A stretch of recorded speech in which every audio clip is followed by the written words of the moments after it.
Hello everyone, we'll just be starting the webinar in a moment. Welcome, welcome. Good to see you all joining.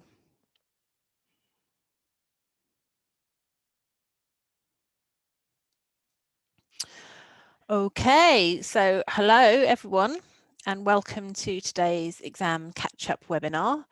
I'm Jenny Mutley-Collins and I'll be moderating today's session along with my colleagues Becky East, Ellie Benstead and Stuart Vinney. During this webinar, you'll be able to see and hear our speaker today, Olha Madylus, and to see her slides. You won't need a microphone. If you want to ask a question, please use the questions tab, which you should be able to see at the bottom or in your control panel. We'll be taking questions at the end to talk to each other and to interact with Olha during the webinar. Please use the chat, which I can see most of you have already found. So the recording of today's webinar, this will be on our exams catch-up site by next week. We'll also email you a copy of your attendance certificate. I'm very pleased to welcome Olha as this afternoon's presenter. Olha Madylus has been involved in English language teaching for over 30 years, living, teaching and training in Greece, Hong Kong and Venezuela. She's now a freelance materials writer, consultant and teacher trainer. And she trains teachers and trainers worldwide in countries as diverse as South Africa, India, Nigeria, Taiwan, Bosnia and Colombia. We're looking forward to hearing Olha talk to us today about exam preparation in the real world, today's webinar. So Olha, over to you. Thank you so much, Jenny, and thank you, everybody. There's a whole team behind the scenes who are making all this happen. So it's a team effort here. It's really lovely to be here today. Jenny mentioned all these places that I've worked, and for me, it's really quite sad not to be traveling at this time. But my goodness, how exciting to see all the different countries that you are joining from. And however much we might complain about using online resources, this is the magic that we've got so many. I can see there's so many people from Latin America, from Argentina, from Mexico, from Peru, and this is making me incredibly happy. So thank you all for joining, and do use the chat box and do use the Q&A if you have any questions. So let me just start here, right? I use this technology every day, and every day I forget what I'm doing. Okay, so today we're talking about exam preparation and the reality of exam preparation. Now, I'm sure a lot of you prepare students for exams. You don't all have to tell me, but I'm sure that that's a very normal thing that teachers do. And some people say to me, people in education, they say, oh my goodness, it must be so easy to teach when everybody is in an exam class, because surely all your students are the same. That they are completely the same because they're all preparing for the same exam. So it must be easy. Well, do you agree that teaching exam classes is easy? Are your students all the same? What do you think? I'll see if anybody puts it. All right. No, of course they're not all the same. This is a fantasy. I mean, it would be lovely if that was the case, but every single class we teach, you know, whoever we're teaching, you're going to have a real mix of students. And I feel that teaching exam classes is incredibly challenging for all of us, and particularly for these reasons I'm going to share with you now. One of the things is, okay, they may all have the same goal. They may all be trying to pass a particular exam, but that doesn't mean they're all starting in the same place. And they're in that class, they're looking towards this exam they're going to take, but they could be a real mixture of knowledge, of experience, of ability, and ability in different ways. Some might be very good speakers, some might be very good readers. So they're not starting in the same place. Another very important thing is that students don't progress at the same rate. Even if they were to start at the same point, they're not going to progress and make that development reach the stages that you want them to reach in the same way. And sometimes we just stop. You know, there's a period of time where progress just stops for a while because it's all that information is coming in. So the progress rate is very varied. Now, I'm sure you're going to agree with me that this is the case, that, you know, even in an exam class, some students are not as motivated as others. There can be a real mixture of motivation. And sometimes this is just because, you know, a lot of students in exam classes are teenagers. And as teenagers, motivation can be very tricky to sustain. I know in many countries, at the time that students are taking important English exams, they're also taking a lot of other exams at school. I know that in countries like Croatia, students will be doing 14 subjects when they're 17, 18 years old. So that really does impact on your motivation. You're just too tired to be motivated. And one very important thing that is true for, it's very true for me, I've had this experience, that in an exam class, you may have students who aren't actually going to take the exam. They're there because that is their level of English, but they're actually not interested in taking that exam. So we have this real mixture of different types of students in the exam class. So what I am going to do now for the rest of this presentation is I'm going to introduce 4 strategies that I use and that I hope can be useful for you, whoever you teach. And Manuel is saying that all learners are unique, and that is true. They're unique. They're not. It's not problematic. It's just the way they are. We're all unique. Thank goodness. So these are the 4 strategies that I'm going to talk about.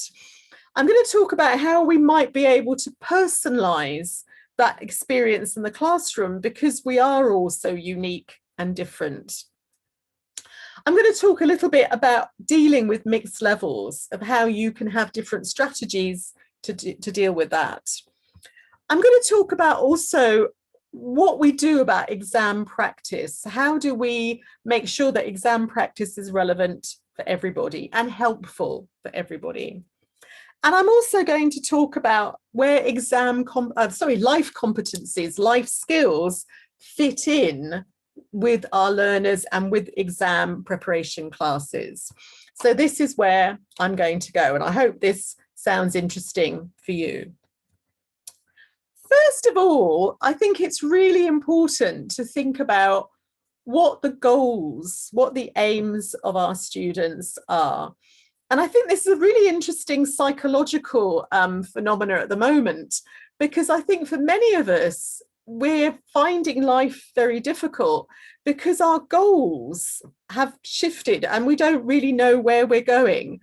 Things that keep me going, things that keep me motivated have disappeared in my life, like holidays.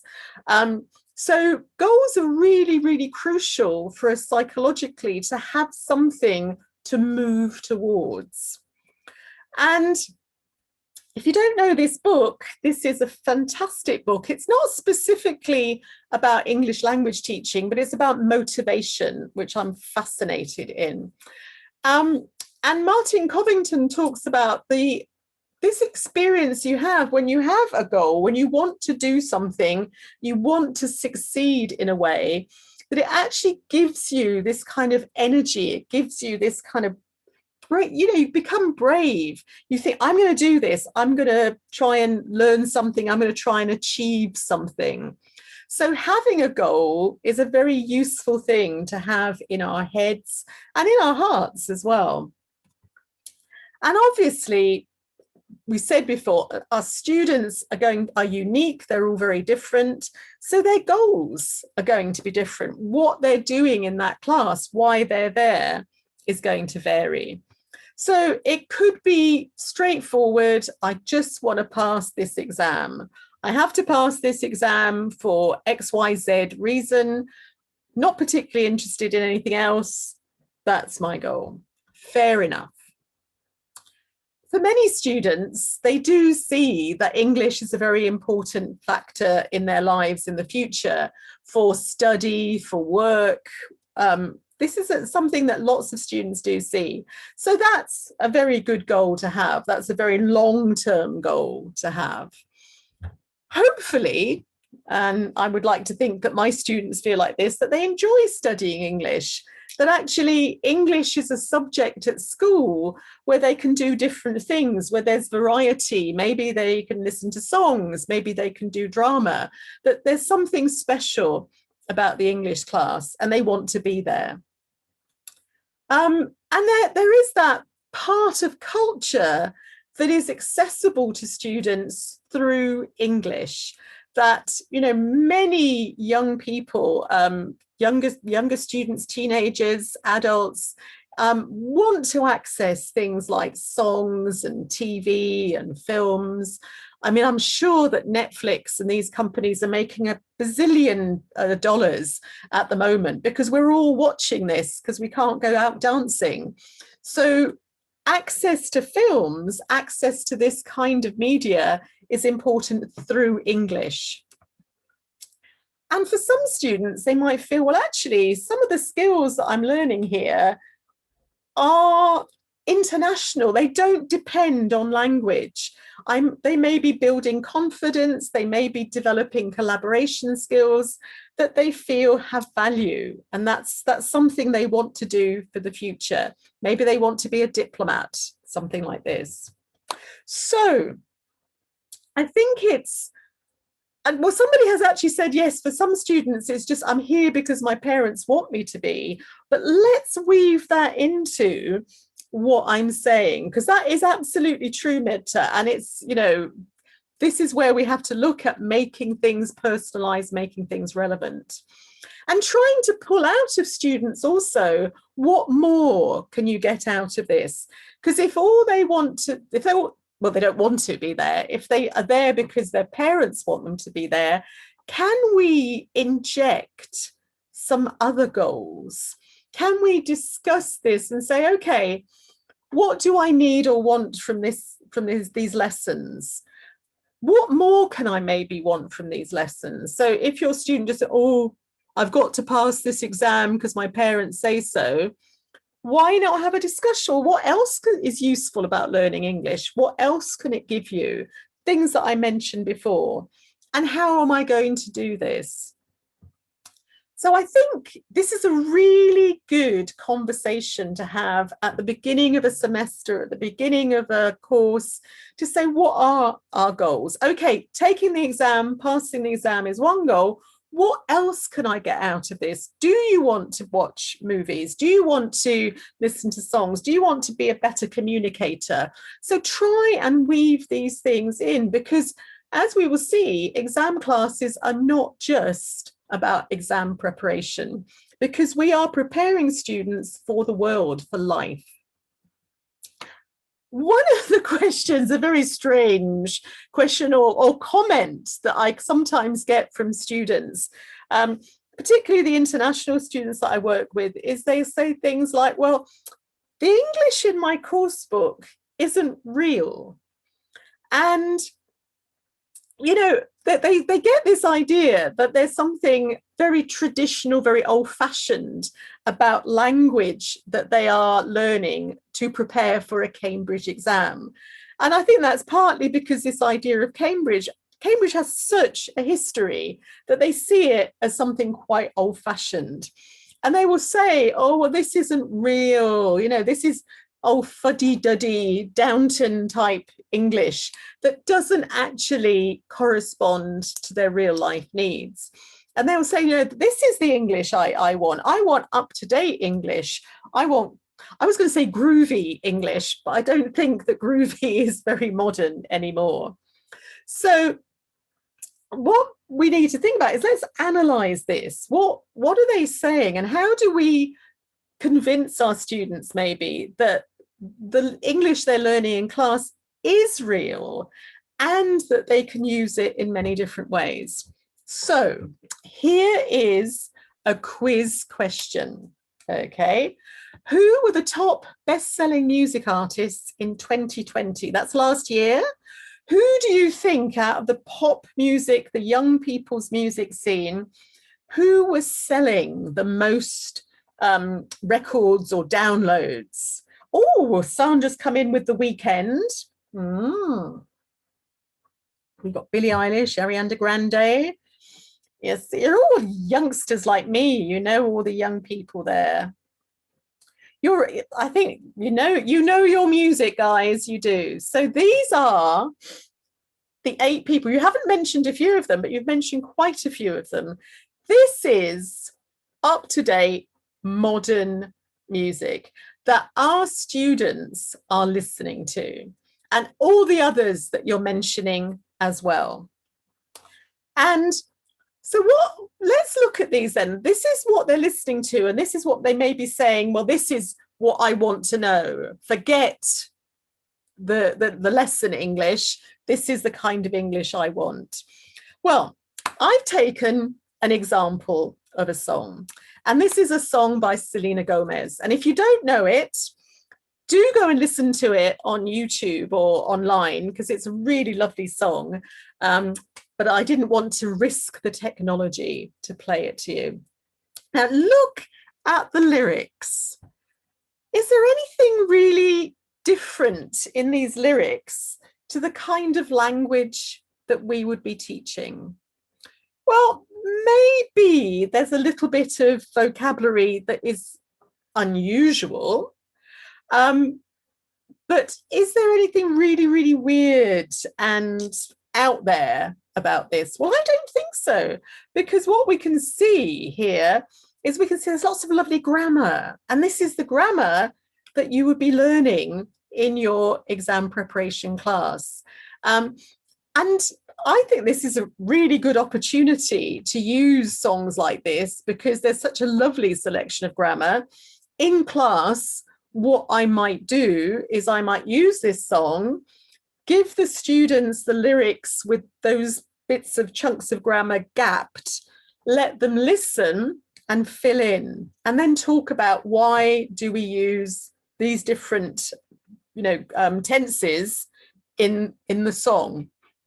Get them to think about that. Well, oh, that's great, that's lovely, but then they're still saying, well, it's not really.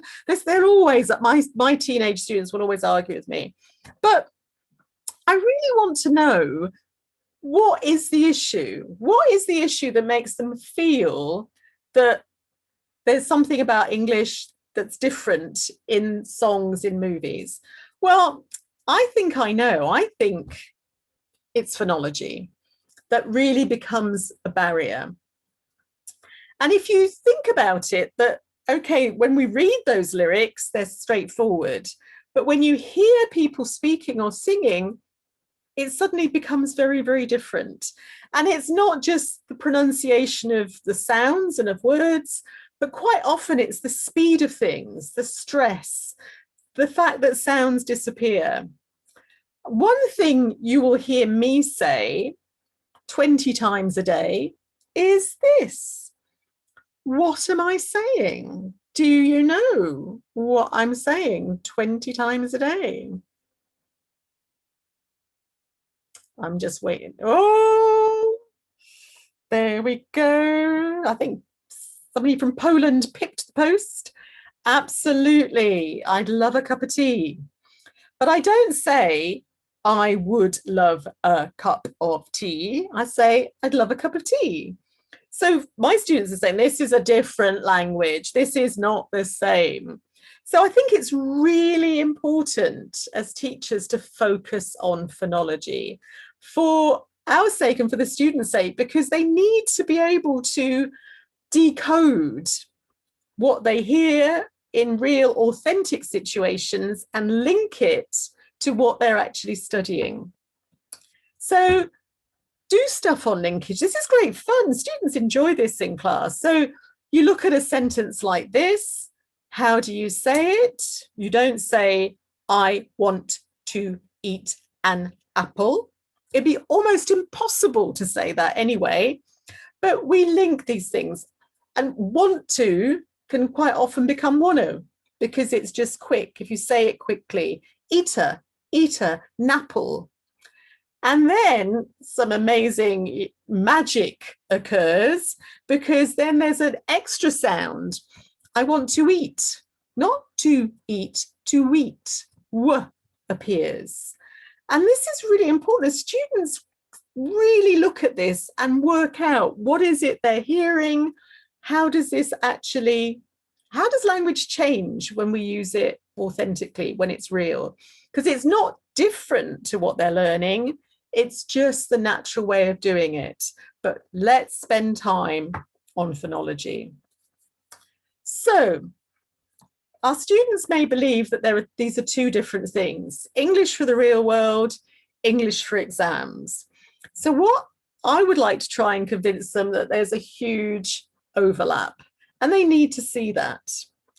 There are specific things where they don't overlap. So for example, you wouldn't get slang in an exam.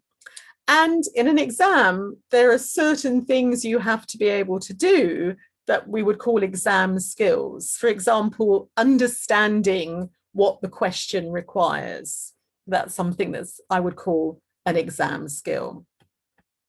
So let's think about slang, because students sometimes say to me that I don't teach them up-to-date modern things like slang. Well, I don't.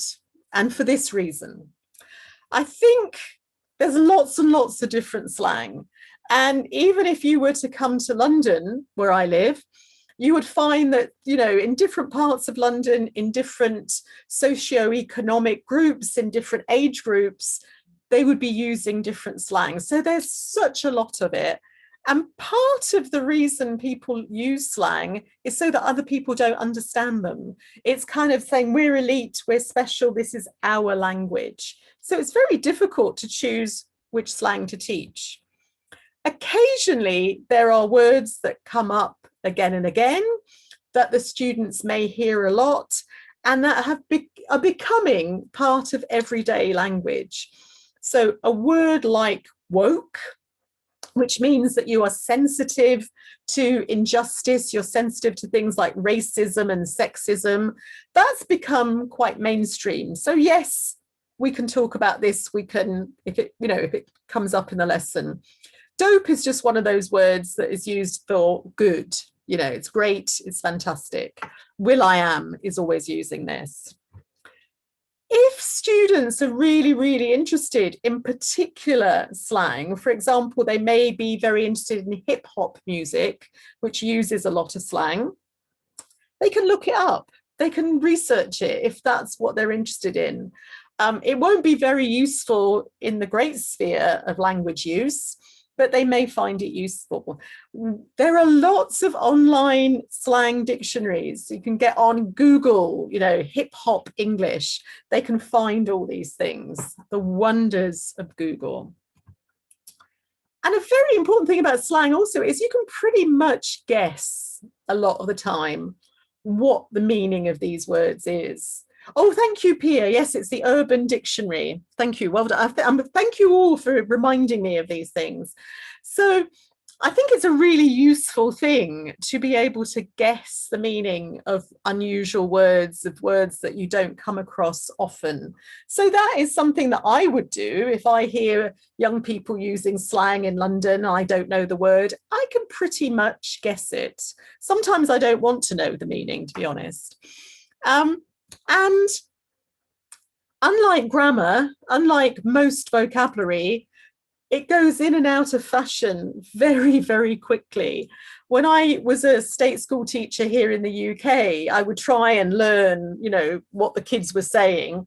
And then I would try using it and they would go, oh, Miss Olha, you know, you're out of date, you're old-fashioned. I've missed that slang by a few weeks and they've moved on to something else. It's worth discussing, it's worth talking about, but I don't think it's worth spending a lot of time on in the classroom. Because the core of the language that we use all the time in exams, in authentic English, is grammar and vocabulary. But what is a real interesting thing about where language is most authentic and what students really need to get a grip of is things like lexical phrases. I do think that, you know, language is so much about lexis, about vocabulary, and these chunks of language that we use together. So rather than focus on individual words, learn these phrases because they're really, really useful and they're very common. And you will hear them from the Prime Minister to the Queen to a rap song. You will hear these phrases. Things like phrasal verbs as well are really, really important to learn if you want to learn authentic English, if you want to be able to read a newspaper, understand a movie. And all that kind of language that is very common in spoken English. And this is the thing about exams now. They're not about the English that is only written. It's very much about everyday English. So it's really worthwhile to focus on these things. So you can find activities like this in course books. There's lots of the most up-to-date course books that Jenny will point out at the end that are around now. They all have everyday English, language you may come across. This is the sort of language that students are being encouraged to notice and to use. So there is, you know, there's always more than one way of saying something, of expressing something. So this is a really good approach to learning. Don't just learn the most formal language, learn neutral language, learn what is spoken as well. And if you know the Cambridge exams and you know the listening exam, you will hear people having very authentic conversations. Okay, so real English, what are we looking at in books? So I picked up a random book, opened it to look at what the topics were. So here is a very random contents page of 7 units of a book. And I looked at that and I thought, does this relate to me personally as an adult, as I'm not a student of English? Goodness gracious, it does relate to me. These are all everyday aspects of life. Unfortunately, Unit 5, I'm not looking at the moment because I'm not allowed to have a holiday, but I dream of holidays. I think I talk about them a lot. Food has become the #1 subject in my life. So these are all things that are very everyday. We're not talking about very strange things. We're not looking at, you know, the manners of Victorian England necessarily. We're looking at things that relate to us as modern people in the modern world. So, you know, very typically we would be looking at a topic like food, and food relates to everybody, every individual, every culture, and everybody has something to say about it, even if they say they don't like something. These are all really natural things to talk about. They are real, authentic topics that are useful to discuss. Okay, I said at the beginning that one of the problems that we have in all classes is that students do not begin in the same place. You know, they're heading for here, but they don't all start here. So you've got a real mixture of students. So what can we do about that? One approach I find very useful is flipping the classroom. Have you come across this expression, the flipped classroom? And basically the idea is that rather than give homework after you've introduced a topic or a piece of grammar, is you ask students to prepare themselves to do that work in class. And this does work very well with online classes particularly. I think it's a very useful thing for online learning. So, for example, if students have a problem, they're going to go and do countable and uncountable nouns, and they may be confused about it, or they may have done it before but forgotten. They can review it. They can look at the information about it. They can think about it. They can do a little bit of practice before they all come to do it together in class. And this is helping students who need that extra help, that extra review, to catch up. A very useful tool is something like English and Grammar in Use for this, which you can have as were on your phone. So you could be on the bus going to school, you can be in your bedroom, and just check those bits of grammar. You know they're coming in tomorrow's lesson. I'm going to be ready for that lesson. Other students can do other stuff in terms of preparing for that lesson. For example, a student might prepare a quiz for everybody else, which would be recycling, reviewing language, vocabulary in particular, and also other language that students need to know. And this is a real world subject. Maybe one of the students could prepare a presentation on food vocabulary and just, really useful words to talk about food. I always think words like delicious and tasty and bland. These are really useful words that students should be able to use. So getting students to all do something before the lesson, but this is personalized. If students need just to look at that grammar, not sure about it, focus on it, do that. Other students can do other stuff. And I think this is the way to go, whoever you're teaching, is allowing that time for students to, they don't have to say, I don't know. Let them do it. Let them take control of that. And obviously, we've got students that maybe need to catch up, but we've also got students who are rushing forward, that they're making super progress and they might be getting a bit bored. Well, there's always opportunities to let them move forward. I mean, in Open World, there's, a section where they can look at language at the next level, but there's always things they can do at the next level, like make a presentation for your class. They shouldn't be getting bored. I think boredom is the really dangerous area, that we need to be feeling comfortable with the language we're studying. And I'm a super great fan of all the values that we have, all the good things that we have, about collaborative learning.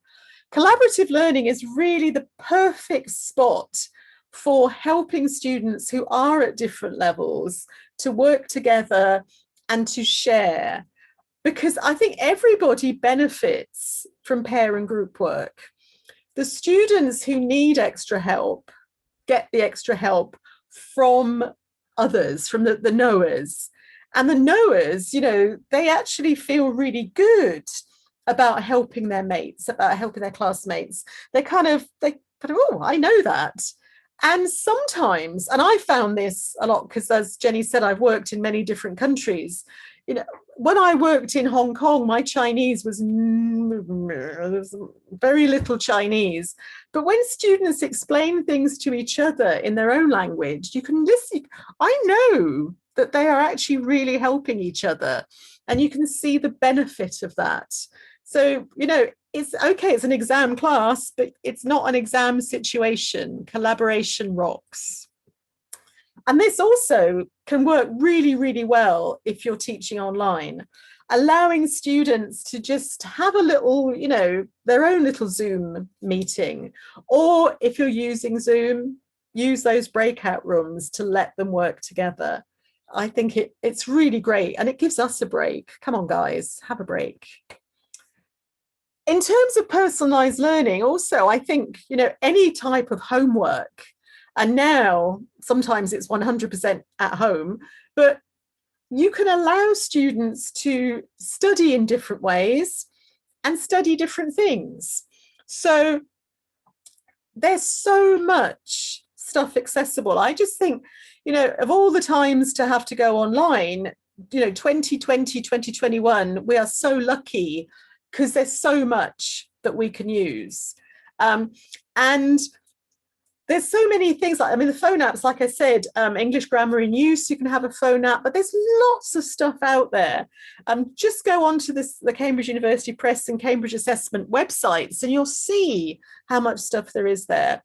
And it will be lots of specific stuff to grammar, vocabulary, maybe exam practice, topic specific. Go out there. There's all sorts of things you could be learning. Just listening to songs, if you want, on YouTube. It's all there for you. So I think it really is nice when students can take control of the homework that they're doing, because then they're doing things that are important to them, and then they can get more motivated. So they can control what they do, when they do it, and also who they do it with. You know, they don't have to do stuff on their own. Why should we?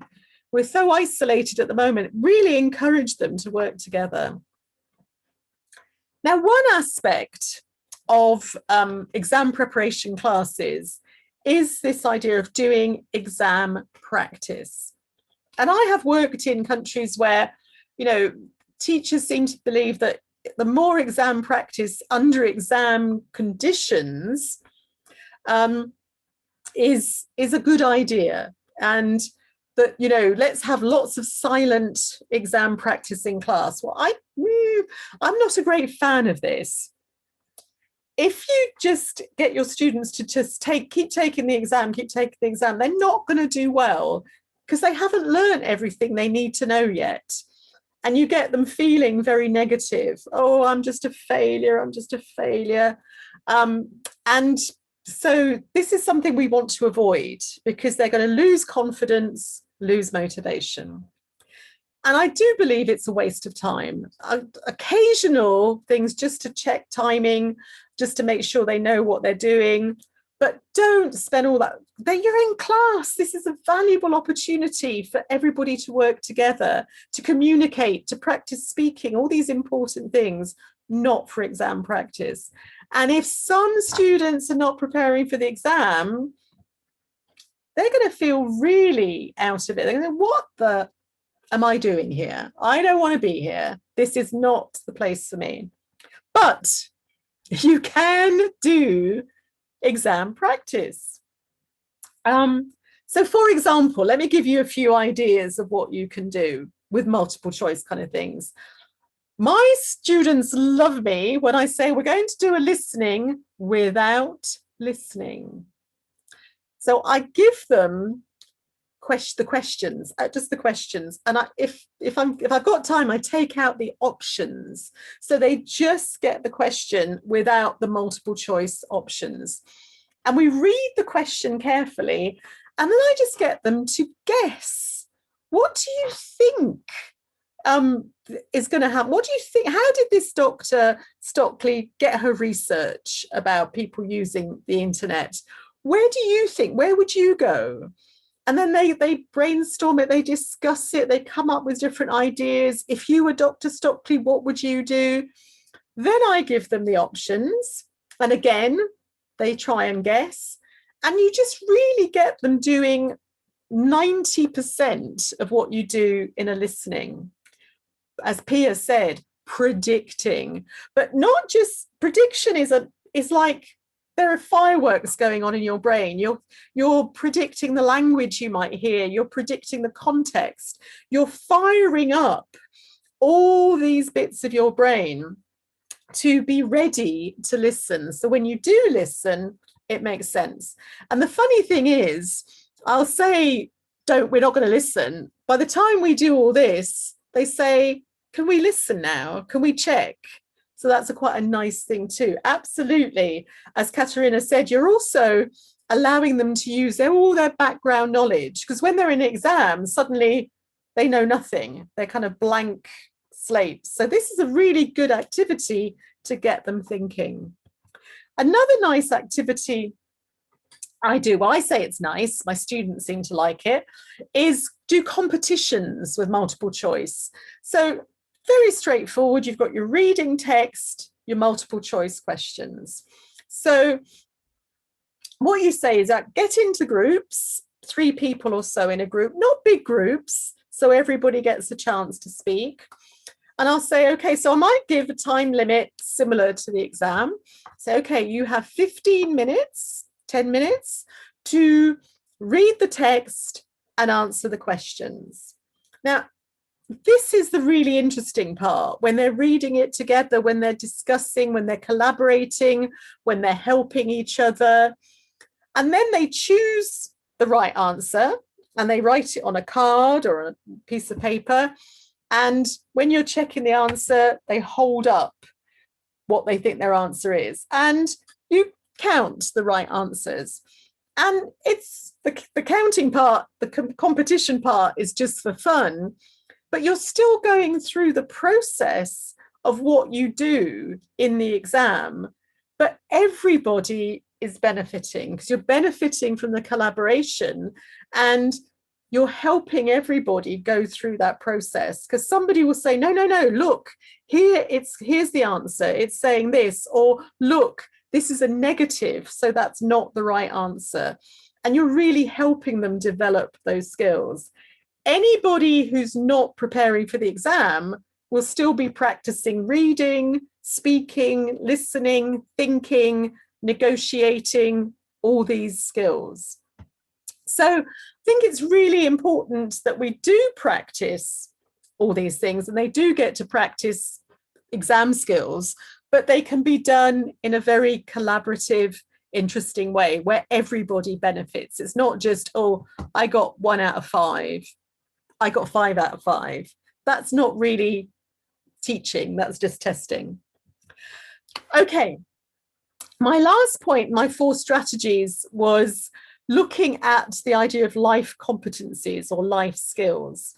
And this is something that we're all talking about these days, that we're not just teaching students language, we're teaching them communication, we're teaching them the ability to use language and to use their thinking skills in lots of different ways. So it goes beyond language.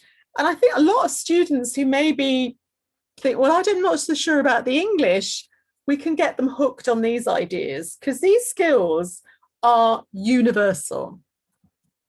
And what I think is really important, actually, is that in order to practice them, you do need the language. So you synthesize this, you motivate students to use the language through these activities.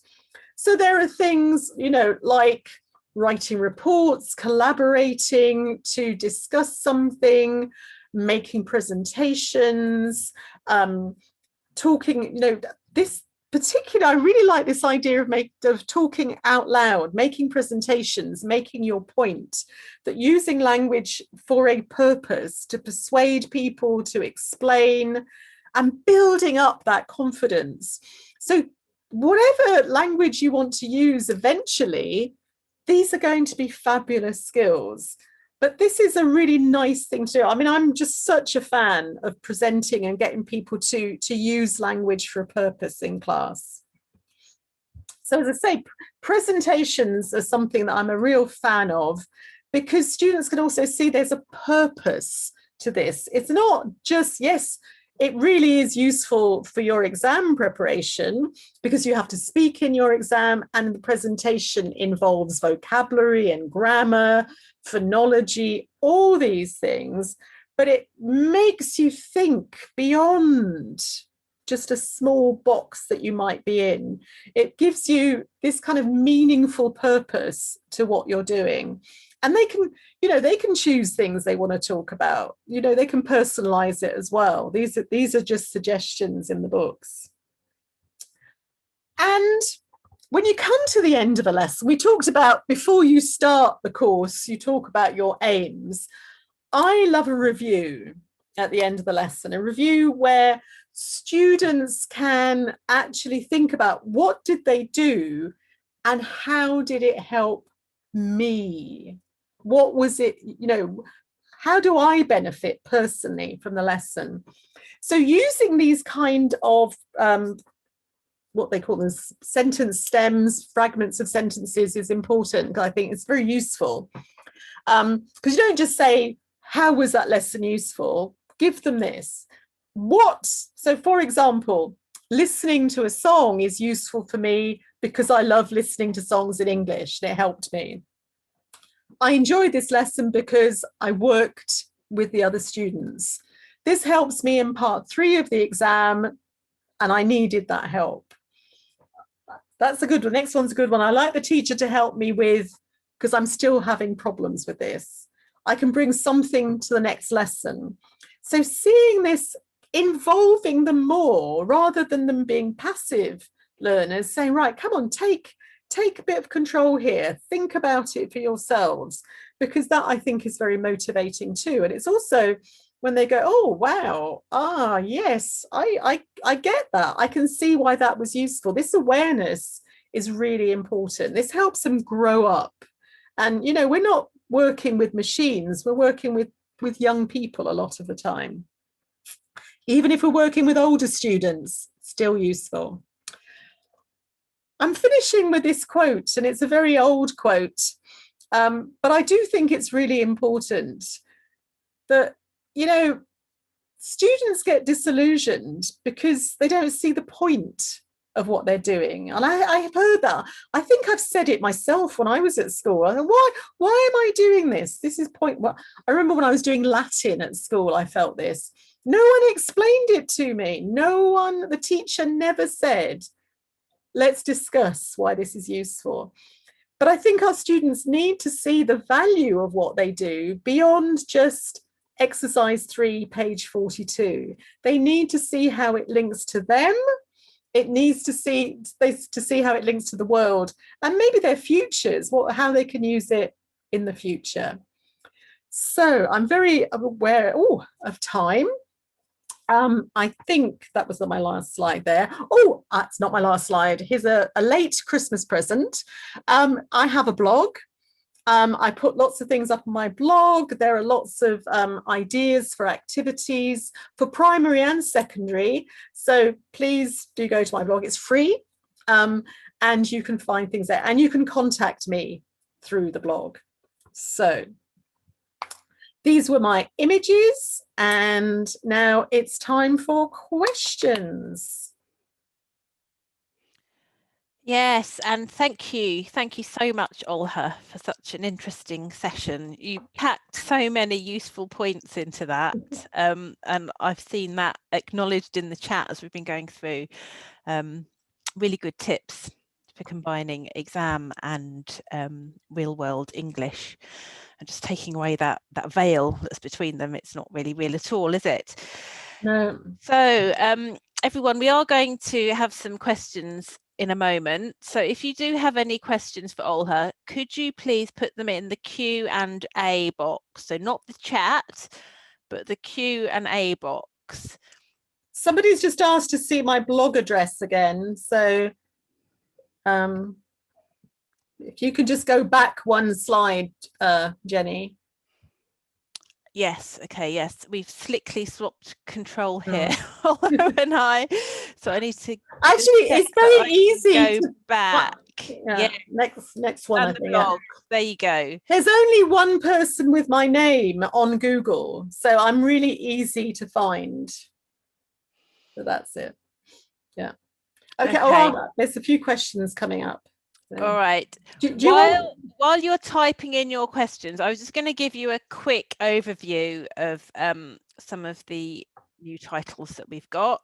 I won't take too much time because I know you've got lots of questions for Olha. But just to give you a catch up, as this is exams catch up on the latest materials, some of which Olha did mention in her slides. So this year, 2021, we have not one, not two, but 3 new courses which are being released.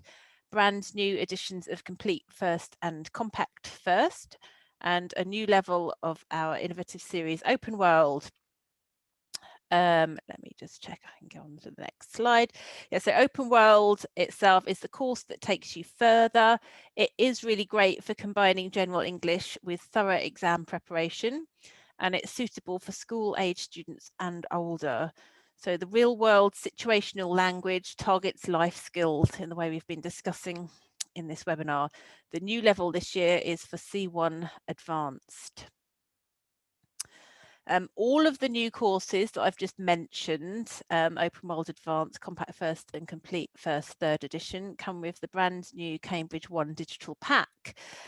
This gives you all of your teaching and learning resources in one place. Practice Extra, whoops, my slide has got a mind of its own. Let's just go back. Practice Extra provides additional grammar and vocabulary practice, and Test and Train offers both exam practice and a timed practice test. So again, it's a good way of taking that exam practice out of the classroom. And on to the next slide, Prepare. This is a 7-level course for teens. You can see all of the covers coming in there. It motivates teenagers with its short units and lively topics, but it still provides really solid exam preparation with 2 books per level. And finally, if you've enjoyed this webinar, do check back and register for the others in the series. Olha herself will be speaking live again on the 28th of April with a webinar on teen appeal. So a related topic, and we've got lots of others in the series as well. We'll pop that URL in the chat for you now or very shortly. In the meantime, I hope you found that useful. Let's take a look at your questions, which I can see have been rolling in, and we'll answer as many as we have got time for. Okay, Olha. The first one I might need some help on, actually, because it's a very much an assessment marking question. So I don't know if you can see that, Jenny, about mixing British and American English at PET and FCE. I don't think you can fail on that, but do you know anything about that? My understanding was, and I would go and check this back on the Cambridge Assessment website for the latest guidelines. My understanding was you can use either American or British English, but it's better to be consistent. So either use all American English or all British English. Don't mix them up, otherwise it looks as if you don't really know what you're doing. But as I said, go and have a check on the website. I don't think at sort of PET level it will be too major, because I don't see great differences there, but certainly I think students will be picking up different things. But if it's just a matter of saying, I don't know, sidewalk and biscuit instead of pavement and cookie, it's not going to be a biggie, that's for sure. It'd be great that they know all those words, so that's true. So Mirta's asked about websites for phonology. Well, I'm sure there's lots of them. Number one, I would say, use your book, really exploit your book. Most course books have a focus on phonology, so just use, what is in there. Google, these things. I don't know any particular website, because the problem now is there are hundreds of websites. So I would just have a good look around. But just, ask students to listen carefully to what they're hearing. I'm just trying to look this one, the writing style for Cambridge exams. I think in terms of style, I mean, the most important thing is to make sure you have the right style for the right type of text. So, for example, at lower levels, you tend to have something like an email and a narrative. So you just need to make sure you have the appropriate style for that. And as the levels get higher, things like cohesion, connections of ideas is really important. And then it's kind of using things like however, on the other hand. So these are important things to follow, but it's not that there is a super special style, but obviously if you're writing a story, the style is going to be very different to an email. So getting students to really focus on and understand the different genres. And this is done through reading examples, reading models, analysing what makes something an email, what makes something a story. So that's a very useful thing to do. Maria's asked here about doing more practice for writing papers. I would just say, just do lots of writing in class and lots of collaborative writing. You don't have to always write an entire essay all the time. Sometimes it's good to focus on different aspects of writing. And even at first level, things like, getting students to collaborate, getting students to think about adding certain types of language. Students quite often leave out those juicy words like adjectives and adverbs. So getting them to do different types of writing activity. I think if you always ask them to write an essay like once a week, it can get very demotivating because they're just running through those things. Collaboration, collaborative writing, group writing, class writing. This is really a nice way to go. I'm just going to scroll down to some more of these questions. Oh, yeah. They're all still coming in thick yes, and no, fast. that's not, I don't have a date tonight, so I'm fine. Oh, how do you help students? Well, okay, so we were talking about this. Gaston was saying, how do you help students who are not interested in the exams? I mean, this is what I was talking about really, is try to find what they are interested in and help them see that what they do in the exam links to, authentic language. But also, even if you're teaching an exam class, do listen to songs, give different homework. They can watch a movie for homework in English and help their listening skills. So there's lots of different things you can do, but I think motivation often comes from just talking and listening. I'm a great believer in the kind of iceberg analogy, is that you might see demotivation, but you need to find out why they're demotivated, and they need to know what you're doing. So you need to talk to each other. And I think that kind of thing, like reviewing the lesson, what do they want to get out of it? What can they get out of it? And sometimes, that they don't understand. When you're 13, 14, you don't really have an idea of how these things can help you in the future. So talking about it, what this can help you with, have a class discussion. Why would learning English now be useful for the future? So there's lots of different things you could do. I probably could talk about this for hours, but Cecilia said, will you give a talk on preparing students for CPE? Well, if I'm asked to, I will. I think, higher levels, it's a different ball game, definitely. And it's I used to teach a lot of CPE classes. So now someone just said, could you share a slide again? You will have access to these slides. And also we're putting up a blog based on this talk where most of these ideas are there. But so Jenny, where will they have access to the recording? Yep, so you'll have access to the recording on the exams catch-up website, which is hopefully where you registered for this webinar. We'll pop that URL in the chat again. Okay, I can see that's gone in. Yes, the recording of this webinar, which will include all of Olha's points and slides, will be there by next week at the latest. So do look there.